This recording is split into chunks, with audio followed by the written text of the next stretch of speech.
Again, this is John Pierce, Senior Project Manager with EnergyCAP Incorporated. Welcome to this webinar being presented for the SUNY systems. Joining me today is also S.J. Bergman.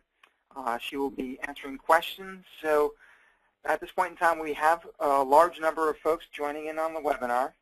So therefore, what we would ask you to do is to type your questions into the questions box, and S.J. will look to answer those questions in the course of the webinar, and we'll take some time at the end to review the questions and try and answer any excuse me, that have not been answered at that point in time. And with all of the webinars that we've done before, we are recording this, so you will be able to go back and review it at your leisure. And that recording is going to be posted to our www.energycap.com/SUNY site. And this is typically where you folks have come in to register, but just wanted to remind you, we have frequently asked questions posted for our bill entry and our changes webinars that were presented. So those would be sessions 1 and session 2.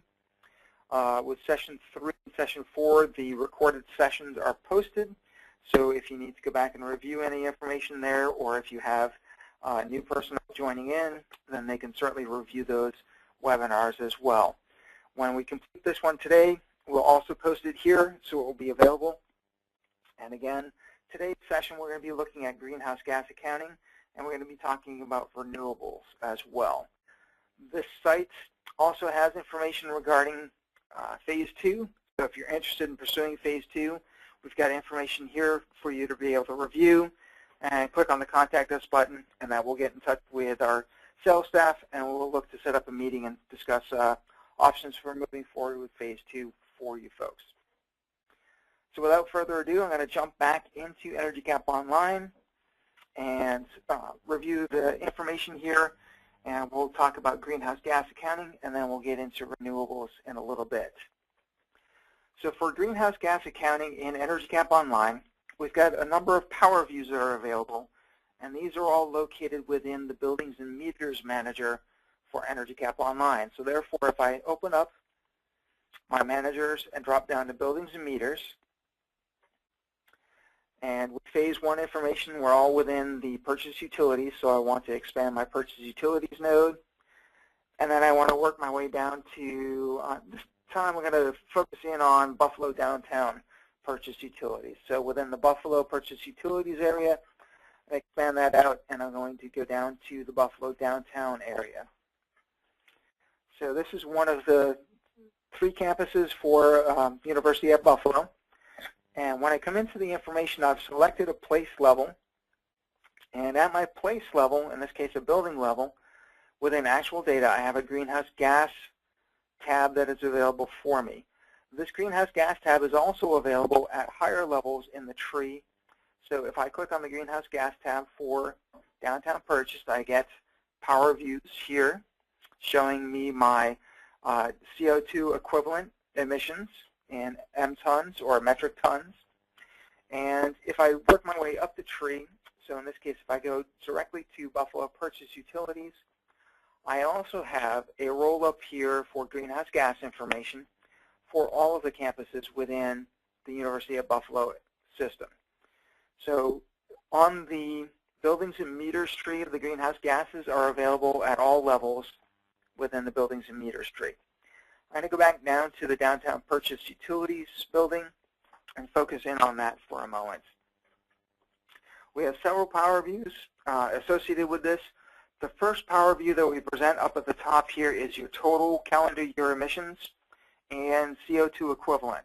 So that's basically saying we're taking the nitrous oxide and methane, and we're converting it over to an equivalent carbon dioxide for greenhouse gas emissions.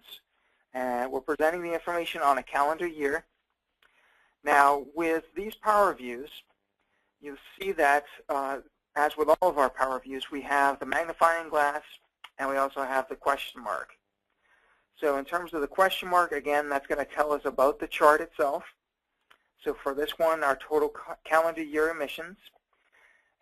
totalizes our greenhouse gas emissions at this level. So again, I'm at the downtown purchase utility level.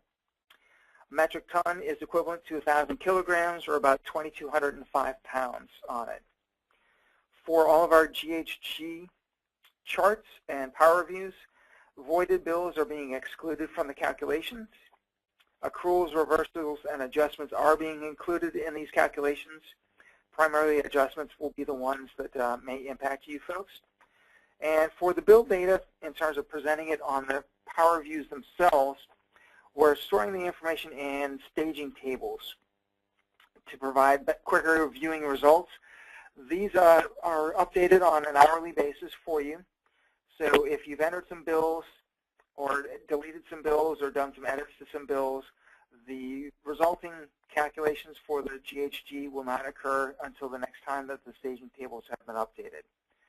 So that's just to make you aware, so that if you make immediate changes, it may be up to an hour or so before you see those changes take effect within the GHG power reviews for you. Okay? And again, as with all of the power reviews, if we click on the magnifying glass, that provides us a way to extract the data. We've got a chart that we can download the image for. We can also look at the data associated with it, and we can see the data associated with it in terms of the carbon dioxide, methane, and nitrous oxide metric tons, corresponding to the consumption of our purchased utilities in terms of electricity, and natural gas, and the other utilities being consumed within this campus as well. Excuse me. All right. One of the things to point out is that for this power review, we've got 3 types of GHG gases being shown. We've got our nitrous oxide, methane, and carbon dioxide.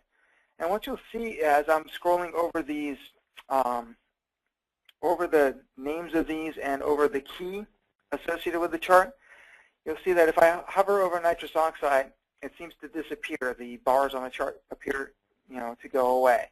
If I hover over methane, the bar on the chart appears to go away as well. And if I get over to the carbon dioxide, then I've got a great big orange bar showing up there. One of the features within EnergyCAP Online is if I click on one of these, for example, carbon dioxide, it's going to update the chart and be able to show the other 2 greenhouse gases that are being included in the total for this reporting. One of the reasons that we have this in here is that carbon dioxide is far and away the greater greenhouse gas. Nitrous oxide and methane have very small contributions, especially when compared to carbon dioxide. They are there, and by crossing off or by temporarily removing the carbon dioxide, that allows us to focus in on the methane, so we can see what portion is methane or what portion is nitrous oxide in these power views. So that's one quick way to be able to see what's going on here. For our nitrous oxide, we're looking at 2012, we're looking at a value of about 10.66 megatons.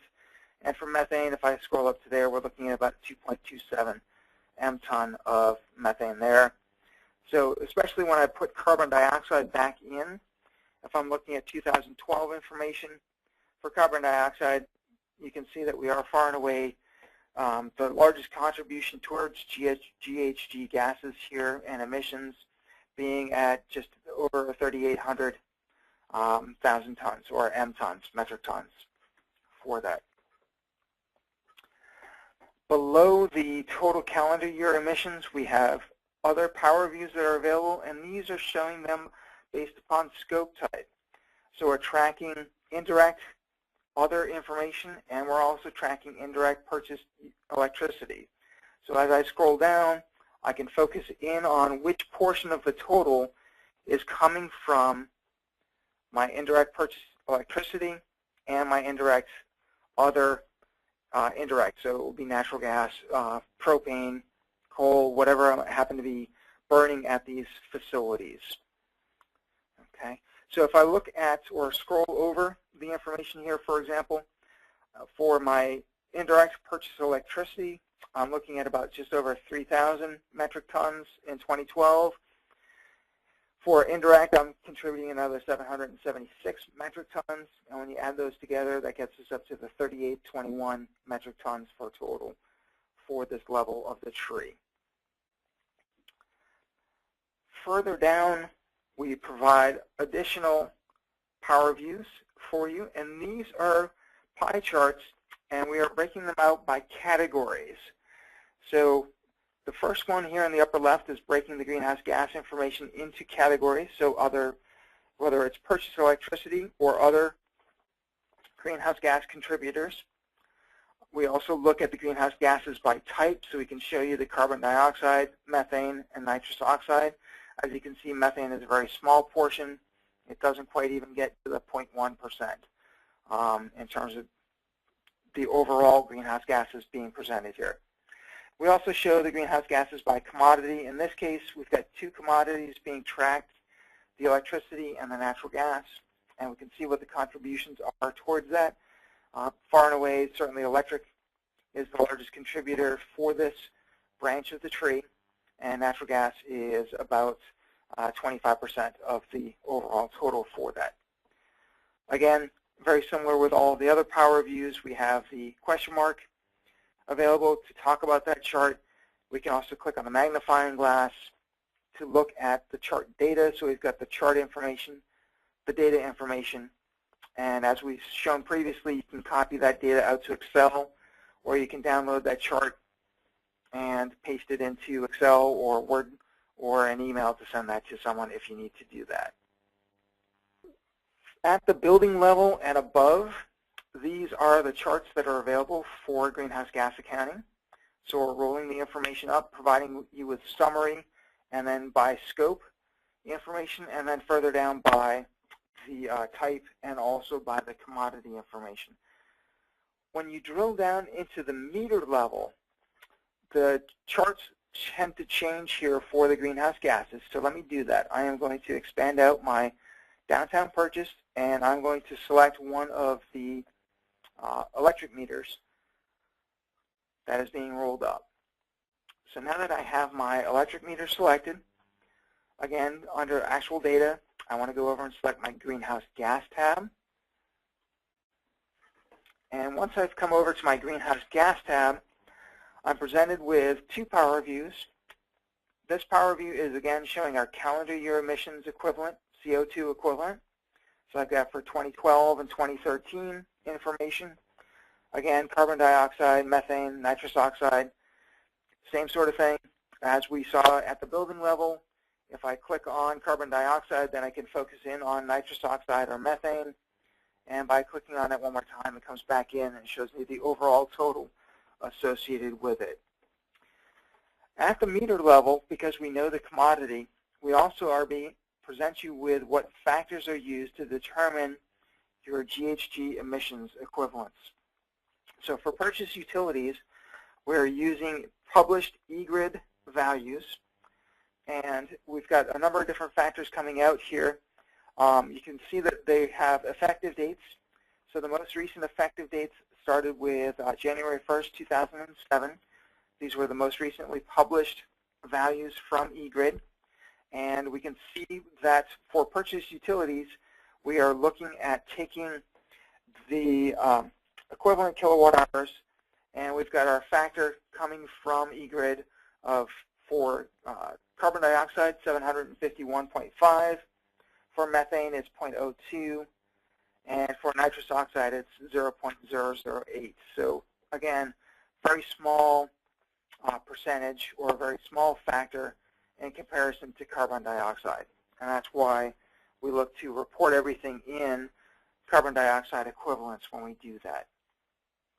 For fossil fuels, and here I will step down and pick one of the natural gas meters. For fossil fuels, we are using factors coming from the IPCC. So those values are available, and in this case, we've got an emissions factor of 121, and that is going off of metric tons per MMBTU of burned natural gas for this facility and for this meter. Not shown within this branch of the tree is for compressed natural gas, the factor that we're using here for compressed natural gas is from the EPA Global Climate Leaders. So there are 3 different sources that we're using the information to be able to pull in data for that. In addition to the power views, we have 2 greenhouse gas reports available to us, and I will navigate over there and show them to you in a moment. So for each individual meter, as we go from meter to meter, we can see what their contributions are by looking at the power views and pulling that information out. And all of this information will continue to roll up through the facility tree or through the buildings and meters tree as I work my way up to the place level and the organizational level as well. So let's go over and take a look at our reports. So for our reports area, I'm going to go to my greenhouse gas reports. And again, as I said, we've got 2 greenhouse gas reports. We've got a GHG emissions report, and we've got a GHG emissions by place report. I'm going to select the GHG emissions report, provide you with a description of it. It totals our direct and indirect greenhouse gas emissions. For direct emissions, it's going to break it into stationary and mobile sources. So if we're tracking those different sources, we can show the breakout of those 2 different sources. I'm going to continue with this. And when I get to selecting my filters, again, I want to be able to report on greenhouse gas emissions for active accounts. We're looking at purchase utilities, so my bill is going to be from a vendor. We do not want to include any voided bills. For our billing period, I've got it selected here to be able to use greater than or equal to July of 2012. And the reason that I changed this filter around is that if you notice during the power views, they were all based off of calendar year. So they were providing calendar year information in the power views. For you folks, you're running on a fiscal year basis. So therefore, you can use this report to look at the GHG emissions on a fiscal year rather than looking at it on a calendar year basis. So I set my filter to start with July of 2012, greater than or equal to. So I'm looking for my GHG emissions for my fiscal 2013 year. If I have a specific meter that I want to focus in on, I can enter a meter code filter, or I can, and in addition to that, I can use my topmost place code and topmost place name information as well to be able to filter it down. So in this case, I'm going to focus in on Buffalo Downtown Purchase Utilities. So I've got that filter already set. I'll look to run that report, and we'll give it a moment here for it to generate. So for that area, I've got indirect for natural gas, so 1137 for my fiscal year 2013. For my purchase electricity, 3915. We've got methane and nitrous oxide as well, totaling 3,932 metric tons. So my grand total for this area is the 5,069 metric tons. So that is one of the 2 reports that are available within EnergyCAP. As you continue to use this, if you find that you have reporting requirements or that you need to produce certain reports containing different information, certainly get in contact with us. Let us know about this. We've only got 2 reports currently for GHG emissions because those are initial ones, and we're soliciting feedback from our users in terms of what other types of reporting mechanism makes sense. So by you folks finding out what sorts of reports you need to do, providing us with that information, that will allow us to build out the number of greenhouse gas reports that we have available to you and all of our other clients in EnergyCAP as well. All right. In terms of information about greenhouse gases, we have a fairly extensive help area, and this is actually accessed through our EnergyCAP Enterprise help. It's not currently available through our EnergyCAP Online help. So I'm going to step over and give you a quick view of that. So here we go. Oh, wrong address. Let me type the right one in here. help.energycap.com. That brings me to the EnergyCAP Enterprise User Manual. And within the user manual, we've got a topic here for greenhouse gas emission tracking. And we can get to the reporting feature that gives us an overview of the reporting feature within EnergyCAP. It talks about our tracking setup procedure. It talks about the power views and reports available in EnergyCAP Enterprise as well. Scope types, it defines those. And last but not least, we also have available for download is a reference document. And this goes through and provides you with the sources that we use to generate our GHG factors.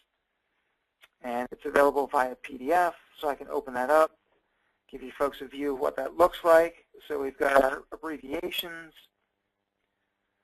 We've got our conversion factors associated with it through the different appendices.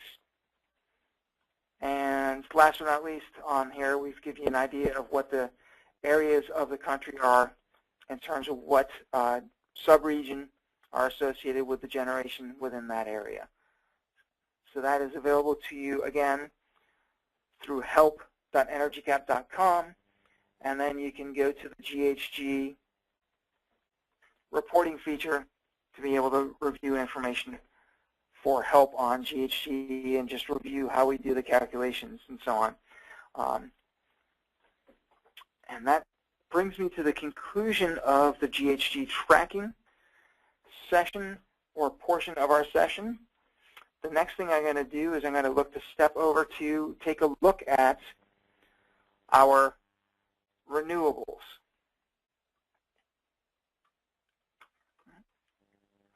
So for our renewables, this is where we've got a couple of different situations going on. And what I will do is I'm going to go back to my buildings and meters tree. And in this case, I'm going to focus in on the Buffalo North purchase utility information.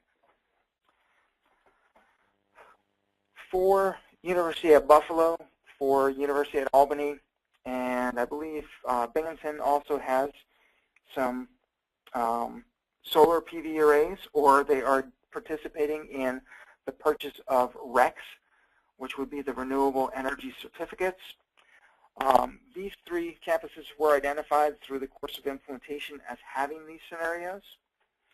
So therefore, we've worked out a way to be able to capture the information in EnergyCAP so that we can track the electricity from the solar arrays, or if you have wind generation, or if you've got fuel cells or other self-generation types on your campus, the setup procedure will be the same in order to capture that information and be able to provide a method of tracking the information and reporting off of it within EnergyCAP.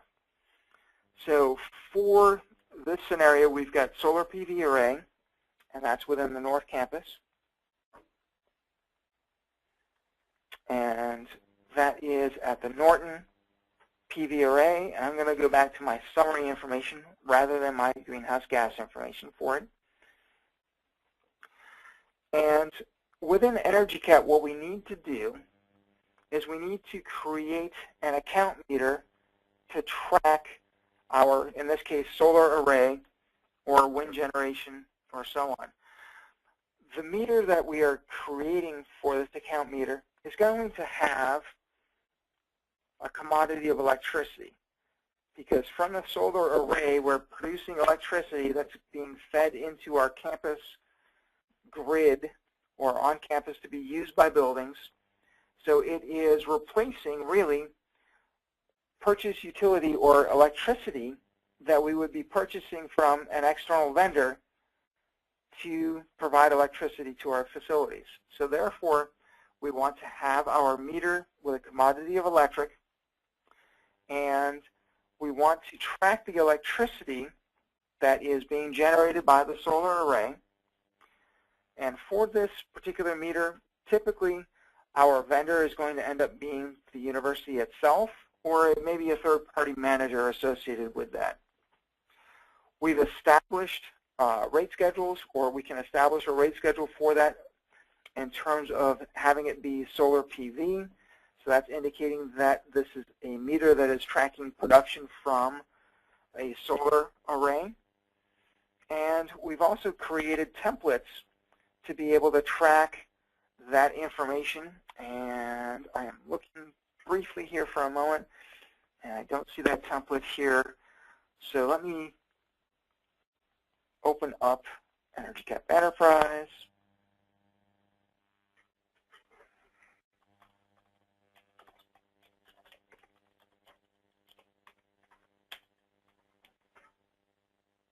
And show you what those templates are going to look like. These would be within the electric area, and they are titled Solar PV. We've got two of them. One is a kilowatt-hour template, and the second is a megawatt-hour template. So we're tracking the consumption based upon either megawatt-hours or kilowatt-hours being produced.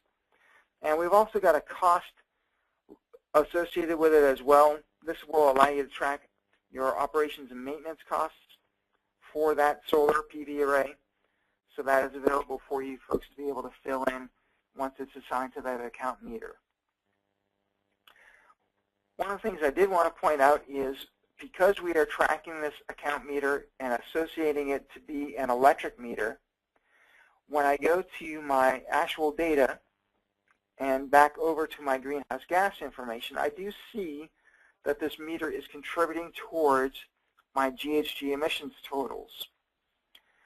And that is because it's being considered to be an electric meter, and therefore it considers it to be purchased utilities. To compensate for that, we create a counter within EnergyCAP, and that actually ends up being created within the EnergyCAP Enterprise application, not through EnergyCAP Online. And we have a corresponding counter that is associated with the account meter for the solar array. For this counter, what we want to track is we want to track the kilowatt hours or megawatt hours that are generated by the PV array. What we've done with this particular counter is that we created a commodity of renewable electric, and that commodity is such that we are going to back out the GHG calculations associated with the meter itself. So in this case, we're tracking kilowatt hours on a monthly basis being provided or being created by the solar PV array. And if I go over to my GHG area, I see that I have factors that are equal but opposite to the greenhouse gas factors for purchase utility. So this sets our GHG to a net zero for this PV array. We're tracking the electricity produced by the PV array in two places. We're tracking it here on bills so that we've got the kilowatt hours being tracked, and we see that we've got our GHG factor or GHG contribution for it. We also track it on our counter so that as we enter that information, we're going to be backing out the GHG contribution from the solar PV array. As I was saying earlier, this approach can be used for solar PV arrays. It can also be used for wind generation. It can be used for fuel cells and self-generation types that are being done on your campus. So it's one way to be able to capture that information and put it there to show what your overall consumption is for your facility. And if you've got O&M costs, to track that information as well. But we also want to be sure that we get these counters in place so that we don't have an incorrect impact on our GHG calculations. So that's where we have a situation where we've got an actual solar array providing electricity for us. The other situation that we have is regarding renewable energy credits. And it's an alternative way for campuses to reduce their environmental impact. Per the EPA, the renewable energy credit or certificate is being produced as the renewable generators produce electricity. They produce 1 REC for every 1,000 kilowatt hours of electricity placed on the grid. What can happen then as a campus is you can purchase those RECs from the renewable generator, and that allows you to indicate that you're reducing your need for fossil fuel-based generation. By purchasing these RECs, you're supporting the generation of renewable electricity or using renewables to generate electricity. So therefore, you want to take advantage of that, and you want to track that information to say what environmental impact are we having, how can we reduce our environmental footprint. Tracking the billing portion of the RECs is done on an EnergyCAP supplier template. And we have a supplier template set up, and in this case it is within the NYSO REC troop, and we have 2 of them available for you folks. One of them is specific in terms of what type of REC, and actually this is identifying what vendor is associated with it. The second one is a little more generic, so that may be the one that folks pursue in terms of tracking this information. So for your supplier from NYSO, if you are also bringing in RECs, then you are able to track the megawatt hour of REC that you have purchased and also the cost that you have used to purchase those. We've got different types that are available: biomass, fuel cell, hydro, photovoltaic, and wind. So you can break those up by category to review the information.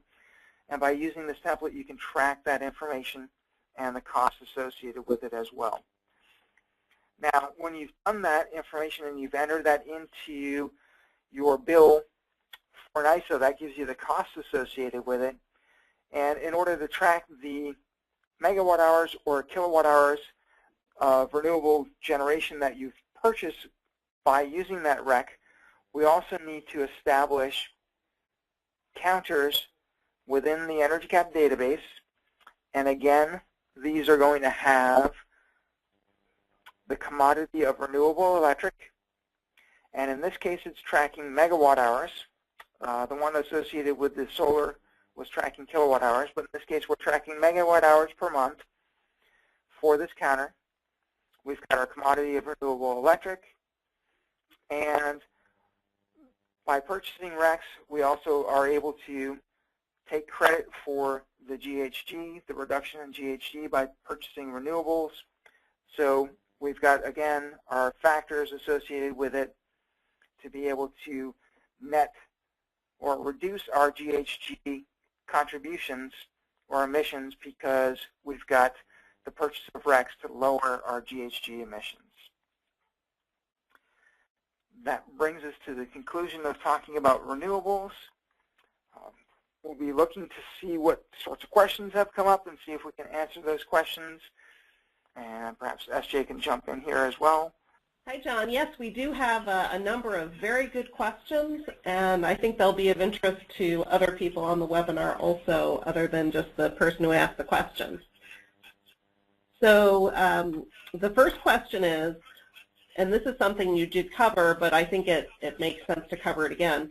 What emission factors do you use to convert to, and this is MTECO2, I'm not familiar with what that is. Are they the same for all? That would be metric tons of equivalent CO2. Oh, that's so metric tons of equivalent CO2. For the emissions factors that we use, we use the subregion association. So they are, the state of New York is within the same subregion, so they are using the same values across the state. The next question was, are we able to run a wedge diagram graph or report that shows the trajectory of emissions over time and see projections into the future? Good question. It sounds like they're really looking for sort of a trend type graph or a trend type report, and at the moment we do not have that available within EnergyCAP, but I like that suggestion. That's a good suggestion, and we'll look to pass that on to our developers. Okay, the next question was about a campus that had solar, and they had added it to their accounts. But I would say that any campus that has any kind of a renewable technology and would like to have us review how they entered it into EnergyCAP, we should probably do that after this webinar. Feel free to contact either Kathy or John or myself, and we can review that for you. We have another question, which is, currently we can only find out about our PV and wind if we know what campuses have these renewable energies. Are you thinking of creating a tab for renewable energy like the one you have for greenhouse gas? And my answer to this is that we have set up a group in the groups and benchmarking so that you can quickly identify the renewable meters by the group. So we actually don't need to have a separate tab, and you can then run your reports for that renewables group. Sounds good. So this is the groups and benchmarking tab that shows different ways that you can organize the meters. So we'll make sure that that is set up that way so that you can easily identify those renewable meters. And that's it for our questions. All right, sounds good. I know that we've got within groups and benchmarking for our vendor rate information, for example, with University of Buffalo and University of Albany. Scroll all the way down towards the bottom here. There we go. We've got the rate of solar PV. So we've got, within the University of Buffalo, we've got 2 are identified, 4 meters associated with that. And for University of Albany, we don't currently have a meter associated with that. Excuse me, but we should, well, actually we've got 1 member, so it should be there somewhere. We'll be able to hunt that one down in a little bit. Well, folks, I certainly appreciate your attendance. I appreciate your questions. Good questions coming in from you folks. That will wrap up our final presentation here for the GHG and renewables. And if you have further questions, feel free to get in contact with Kathy or SJ or myself with those questions, and we'll look to follow up with you about that.